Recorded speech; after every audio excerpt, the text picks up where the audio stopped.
North Korean leader Kim Jong-un's powerful sister has warned that a recent US-South Korean deal will lead to a more serious danger. Kim Yo-jong said North Korea's nuclear deterrent should be brought to further perfection, state media reported. The US agreed to deploy nuclear-armed submarines to South Korea and involve Seoul in its nuclear planning to counter nuclear threats from the north. In return, South Korea agreed to not develop its own nuclear weapons.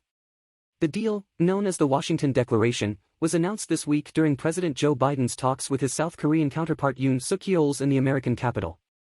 Referring to the agreement, Ms. Kim said, "The more the enemies are dead set on staging nuclear war exercises, and the more nuclear assets they deploy in the vicinity of the Korean peninsula, the stronger the exercise of our right to self-defense will become in direct proportion to them."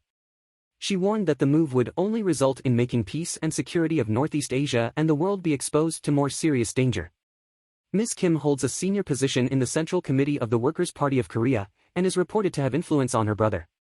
President Biden hailed the deal, saying it would strengthen the allies' cooperation in deterring a North Korean attack. President Yoon said the agreement marked an unprecedented commitment by the US to deter attacks and protect allies by using nuclear weapons. China warned against deliberately stirring up tensions, provoking confrontation and playing up threats.